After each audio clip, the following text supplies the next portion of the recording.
How's it going, guys? It's Muckdip here, and welcome to my RuneScape 3 money making guide. This will be my first money making guide on this channel, and it is dedicated towards farming herbs. Herb farming is a very profitable method in RuneScape 3. You do it it takes about 5 minutes to do one herb run, which is going to all 5 allotment patches, and you're able to do this every 80 minutes. That's how long a herb patch takes to actually grow. Requirements for this method include the completion of my Arms Big Adventure Quest. This gives you access to the Trollheim patch, and here there is a disease-free patch that you can use, which is a very fundamental part of herb running because it allows for you to actually get a patch where you know your seed won't die and you get an assured profit from it. The absolute minimum requirement to be able to do a herb run is level 9 farming. This is where you get the Guam seed, which is the very first herb that you can grow. In saying that though, it is probably best to start doing herb runs at level 32 farming. This is where your profit starts to increase to about 20k per patch, so it's definitely worth doing it then. Another requirement for herb running is the Magic Secateurs, which is a quest reward from a Fairy Tale Part 1. It increases your harvest by around 10% and is definitely a requirement to do herb runs. Now we move on to what I recommend if you want to do herb runs and absolutely maximize your profit. Firstly, you would want to get Juju farming potions. Now you can get this from the minigame Herblore Habitat. I don't have a guide for this yet, but once I do I'll link it in the description. But what Juju farming potions do give a 1 in 3 chance of picking a second herb while you are harvesting. So say you go to a patch and you usually get 9 herbs from that patch. With the Juju farming potion you will actually get 12. My second recommendation would be the Scroll of Life, which is a dungeoneering reward, and it costs 10,000 dungeoneering tokens, which is quite cheap if you are high level in dungeoneering. But what it does is it gives you a 10% chance of receiving a seed when you are harvesting a patch. This also works for when your patch dies, so you actually have a 10% chance of receiving a seed back from when you are harvesting a patch, which will increase your profits and save you money on rebuying seeds. Another item that I do recommend to use is the Greenfinger Aura. This can be bought from the loyalty program reward shop, and what it does is gives you a 10% increase in produce, so what you yield from a patch is increased by 10%. It also protects your herbs from dying from disease for 1 cycle. Now there is still potential for your actual patch to die, but it is less likely when using the Greenfinger Aura, as it protects it for at least 1 cycle, but there still is the potential that it will die, unfortunately. So those are the basic requirements and recommendations for doing a herb run. Now I can't cover absolutely everything in this guide, unfortunately, so what I'm going to leave to you guys is links to where the herb patches are, so their locations, so you can work out your own teleports, because I can't really do a guide for absolutely everybody, because not everybody will have the Ardoon Cape 4 or the Ectophile or the Cabbage Patch teleport, so many things like that, so I can't really make a guide for absolutely everybody. So what I will do is actually give you a link to show you where the herb patches are, and on that wiki it gives you recommended teleports to those patches, so you can check out that. I'll also give you the link to a page that shows you which herb patches and what herbs and seeds you should use at certain levels, and it shows you a projected profit as well, so you can decide from there which herb you want to plant and which herb you want to make money off of. Now what I will do now is take you into a live commentary of me running around to each herb patch in my own unique way, so you can definitely copy it if you like, or you can try and find your own way around. So I'll see you in the live commentary, guys. Okay guys, so welcome back, and this is the live commentary now. Now I am all set up to do a herb run now.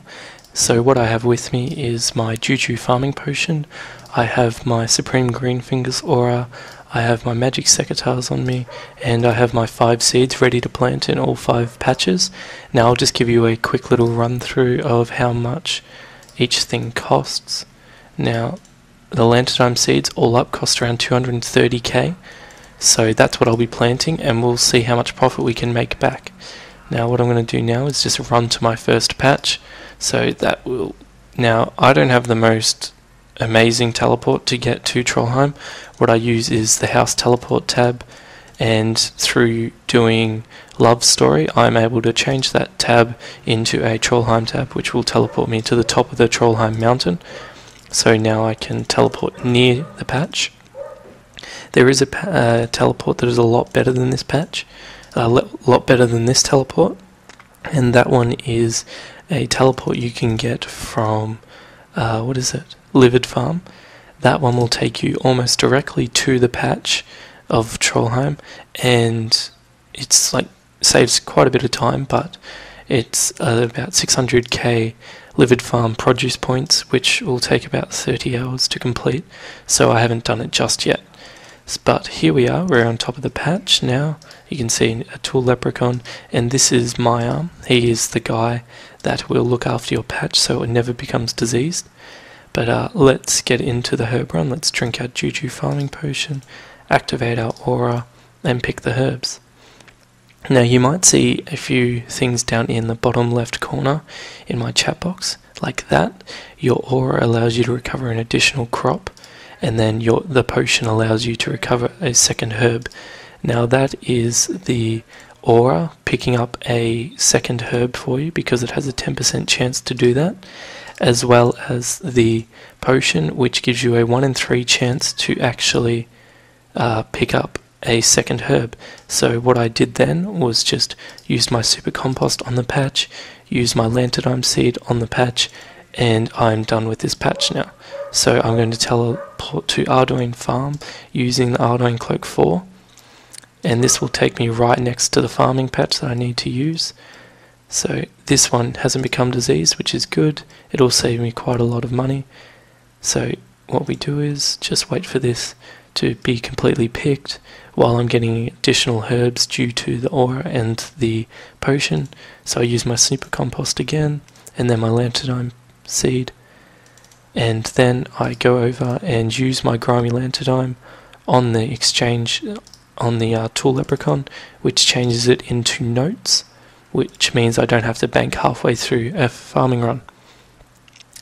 So now I've just used the ecto file, which will teleport me to Port Phasmatus, I think it's called, which is one of the closest teleports to the Port Phasmatus allotment patch.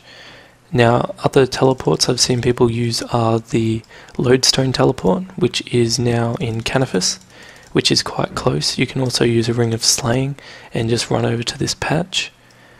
So we'll harvest this one. This one also wasn't diseased, which is good, and especially when I managed to get it on video for once, so that's nice.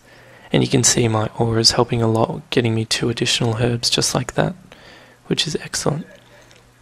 So we might actually fill our inventory up. Yep, there you go, my inventory was filled, so I used my grimy lanternine on the leprechaun, and that notes all the patches, notes all the herbs, and now I can continue picking them up. Yeah, and this is looking out to be like quite a very good herb run as well.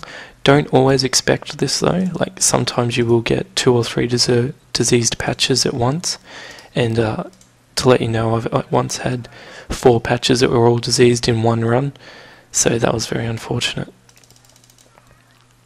Also, you can use the ability Surge, which you just saw me use there, but that's just if you want to quicken up your herb runs a little bit, which will increase your XP per hour because you're not wasting a lot of time on herb runs. Like, it saves very few seconds, but still it's worth it.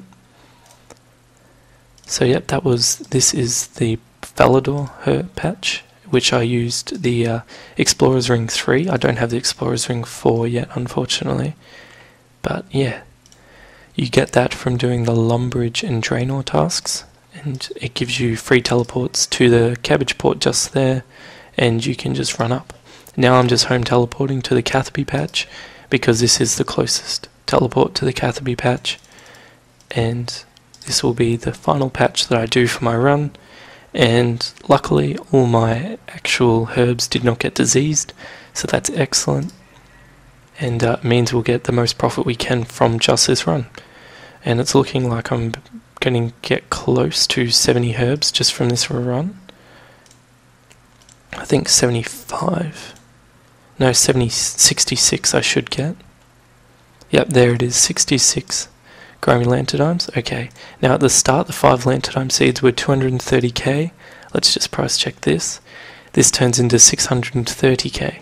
Now that's a 400k profit just from doing one run, and in that run it takes about 5 minutes to do that. So if you times that profit of 400k by 12, that turns into 4,800,000 gold coins per hour, which is an insane profit. Like, it is just amazing profit for such a easy and simple task.